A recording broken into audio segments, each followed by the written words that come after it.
this would be scrutinized by the court. So this is a first-hand account.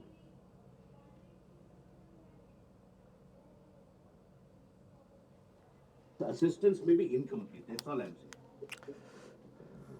Can you? Hello everyone and welcome to Testbook super coaching. So ये जो video आप मेरे पीछे screen की तरफ देख रहे हैं ये है नीट केस में। नीट केस जो सुप्रीम कोर्ट के अंदर पहुंच चुका है विद रिस्पेक्ट टू कैसे नीट का एग्जामिनेशन कंडक्ट हुआ था, कितने सारे स्टूडेंट्स के थे, 705 20 मार्क्स आए थे, फुल एंड फुल मार्क्स आए थे, एंड किस तरीके से वो मैसिवली एग्जामिनेशन लीक हुआ, कहां पे लीक हुआ, ये सारी चीजें यहां पे चल रही है। तो आप देख सकते हैं ये लाइव चल रहा है। आप सीधे सीधे यहाँ पे यूट्यूब पे जाओगे नीट सुप्रीम कोर्ट लाइव, तो आपको सारी प्रोसीडिंग्स दिख जाएंगी जो कोर्ट के अंदर चल रही है। किस तरीके से एनटी के ऊपर सवाल उठाए जा रहे हैं, किस तरीके से उन्होंने एग्जामिनेशन कंडक्ट कराया, यहां पे जजेस जो हैं उनसे पूछ रहे हैं कहां पे लीक हुआ, वो सारी चीजों के बारे में पूछ रहे हैं। जैसे जो क्वेश्चन पेपर होता है बैंक के अंदर जाता है, क्या वहां लीक हुआ, या बैंक से जब स्कूल के अंदर जाता है वहां पे लीक हुआ, कहां पे लीक हुआ, या पहले ही लीक हो चुका था जहां से वो छप के आता है पेपर, जहां जिस प्रिंटिंग प्रेस में छप के आता है वहां पे लीक हुआ। तो सारे के सारे सवाल जो है यहां पे कोर्ट के अंदर पूछे जा रहे हैं। और ये वीडियो मैं आपको क्यों दिखा रहा हूं, क्योंकि ये अब यूजीसी नेट के अंदर भी होने वाला है।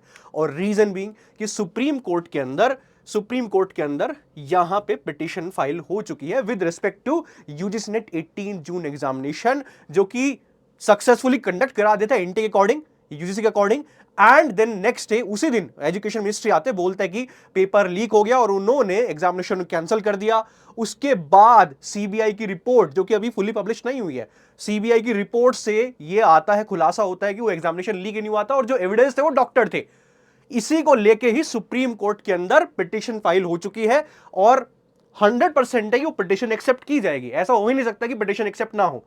अब आप सोच रहे हैं कि सर क्यों एक्सेप्ट की जाएगी, क्या वो रिजेक्ट नहीं कर सकते पिटीशन? देखो 100% पिटीशन एक्सेप्ट की जाएगी, क्योंकि 18 जून को एग्जामिनेशन जो हुआ था वो सही हुआ examination according to CBI. Full report उनकी अभी नहीं है, सुप्रीम कोर्ट उनसे यही बोलेगा कि आप फुली रिपोर्ट अपनी सबमिट कीजिए। देन सुप्रीम कोर्ट उनसे ये भी पूछ सकता है कि आप जो 18 जून वाला जो एग्जामिनेशन है उसके बेसिस पर रिजल्ट क्यों नहीं दे रहे हैं। वहां पे एनटीए को सवाल देना पड़ेगा, अनलेस एनटीए ये बोल दे कि हमने जिस ओएमआर के ऊपर एग्जामिनेशन कंडक्ट कराया था हमने कबाड़ी वाले को बेच दी और कबाड़ी वाले को बेच के ओएमआर हमारे पास नहीं है। सुप्रीम कोर्ट उनसे यही बोलेगा कि आप 18 जून के बेसिस पे रिजल्ट डिक्लेयर कीजिए। अगेन अनलेस एनटीए ये बोल देता है कि हमारे पास ओएमआर नहीं है, उनके साथ टैंपरिंग हो चुकी है और वो हमने बेच दिया कबाड़ी वाले को। ठीक है, सो इस चीज के बारे में बात करते हैं। अब यहां पे जो प्ली है वो सुप्रीम कोर्ट के जजेस के सामने जाएगी। यहां पे वही चीफ जस्टिस है चंद्रचूड़ जी, डीवाई चंद्रचूड़ जी होंगे, जन जस्टिस जीवी पर्दीवाला होंगे, मनोज मिश्रा होंगे, और ये प्ली जो है उज्जवल गौर के द्वारा फाइल की गई है। इस प्ली के अंदर यही चीज कही हुई है कि 18 आप सबसे पहले इस प्ली के अंदर ये कहा हुआ है कि सीबीआई की जो रिपोर्ट है उसको पब्लिश कीजिए और जो आप री एग्जामिनेशन जो कंडक्ट करा रहे हैं उसको ना कराएं और 18 जून के बेसिस पे रिजल्ट करें। ओके, अब सारा मुद्दा क्या है और क्या क्या सवाल एनटीए के ऊपर आएंगे जो सुप्रीम कोर्ट के अंदर पूछे जाएंगे। आप ये मेरी स्क्रीन के ऊपर सवाल देख सकते हैं। सवाल जो पूछे जाएंगे वो पूछे जाएंगे 18 जून के एग्जामिनेशन के लीक के रिस्पेक्ट में, कि लीक हुआ और फिर आपने कैसे एक दिन के अंदर एजुकेशन मिनिस्ट्री आता है और बोल देता है कि हम लीक को एकदम से, ये जो लीक हुआ है हम एकदम से पेपर कैंसिल कर दे रहे हैं। तो इसके अराउंड सवाल पूछा जाएगा, डार्क नेट के अराउंड आपका सवाल पूछा जाएगा, एनटीए कैसे फंक्शन करता है उसके ऊपर भी सवाल पूछा जाएगा, क्योंकि एनटीए ने तो एग्जामिनेशन कैंसिल नहीं किया था, एजुकेशन मिनिस्टर ने एग्जामिनेशन कैंसिल किया था। एनटीए ऑलरेडी कटघरे के अंदर है। अगर नीट के रिस्पेक्ट में देखें आप, वहां पे उनके ऊपर आरोप लग रहे हैं कैसे एग्जामिनेशन लीक हुआ, कौन पेपर हैंडल कर रहा था। यहां भी सेम सवाल आएंगे, कौन पेपर हैंडल कर रहा था, आप हमें यहां पे ये बताइए। अगर वो नीट के रिस्पेक्ट में एनटीए को दोषी मानते हैं और बोलते हैं कि री नीट होगा, तो यहां भी एनटीए को दोषी माना जाएगा और वो सेम चीज यहां भी बोलेंगे, जैसे आपने नीट एग्जामिनेशन कंडक्ट कराया था, आपने नेट भी ऐसे कराया हुआ है जो कि बिल्कुल घटिया था। ओके, जिस तरीके से आपने कंडक्ट कराया था। सीबीआई रिपोर्ट की मांग की जाएगी।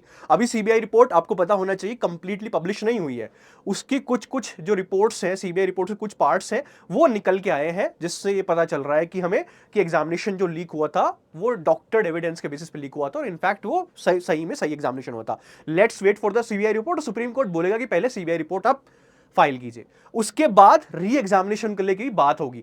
अब यहां पे ये सारे सवाल आपके सामने पूछे जाएंगे। अब आप स्टूडेंट्स, हम तो स्टूडेंट्स हैं, हम टीचर्स हैं भाई, हम तो ये बैठ के लाइव यहां पे देखेंगे, जैसा अभी नीट वाले जो स्टूडेंट्स हैं वो रोज देख रहे हैं इनको। ओके, सब अपने रिजल्ट का वेट कर रहे हैं, हम भी देखेंगे।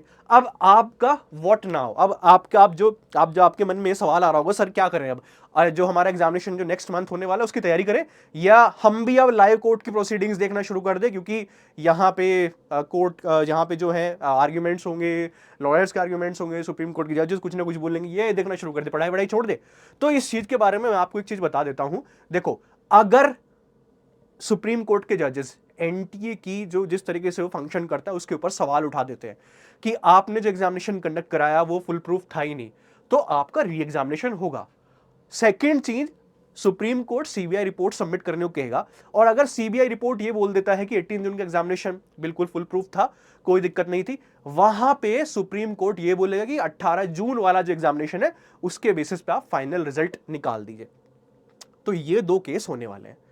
ओके, यहां पे री एग्जामिनेशन के भी चांसेस है। क्यों है चांसेस? क्योंकि अगर सीबीआई रिपोर्ट ये बोल दे कि देखो कहीं ना कहीं तो लीक था, या अगेन जो एनटीए है वो ये बोलते हमारे पास तो ओएमआर है ही नहीं, हमने तो भाई 1 महीना हो चुका है और हमारे पास ओएमआर है ही नहीं, उसके अंदर टैंपरिंग हो चुकी होगी, तो आपका री एग्जामिनेशन होगा। लेकिन अगर सुप्रीम कोर्ट ये बोल देता है कि नहीं, आप उसी के बेसिस पे रिजल्ट दे दीजिए, अगर वो रिजल्ट फुल प्रूफ है तो आपका 18 जून के बेसिस पे ही फाइनल रिजल्ट रिलीज कर दिया जाएगा। तो अब ये जो नेक्स्ट वीक होने वाला, ये जो वीक होने वाला है जहां पे हम खड़े हुए हैं, मंडे से खड़े हुए हैं सैटरडे तक है, ये वीक इंटरेस्टिंग होने वाला है, और हमें जो भी सुप्रीम कोर्ट के अंदर होगा उसको देख के वहां पे देखना पड़ेगा क्या होगा। ठीक है, यहाँ पे एक चीज और है कि एग्जामिनेशन में हमारा काफी टाइम है, री एग्जामिनेशन में, तो उसको लिए कोई दिक्कत नहीं। अगर वो री एग्जामिनेशन को लिए बोल देंगे तो आपके पास काफी टाइम है, 21 तारीख से आपके एग्जामिनेशन शुरू होने वाले हैं, और अगर वो रिजल्ट देते हैं तो वेल एंड गुड, रिजल्ट आ जाएगा, कोई दिक्कत नहीं है अगर फुल प्रूफ एग्जामिनेशन हुआ है। ठीक है, तो मेरा आपसे यही कहना है कि let's wait for this week, लेकिन आप प्रिपरेशन करते रहिए, ओके, पढ़ते रहिए। ठीक है, बाकी इंफॉर्मेशन आपको टेक्स्ट बुक सुपर कोचिंग की तरफ से इसी प्लेटफॉर्म के ऊपर मिल जाएंगी। हम भी आपको लाइव टेलीकास्ट करके दिखा देंगे क्या प्रोसीडिंग चल रही कोर्ट के अंदर, सारी चीजें आपको बताई जाएंगी।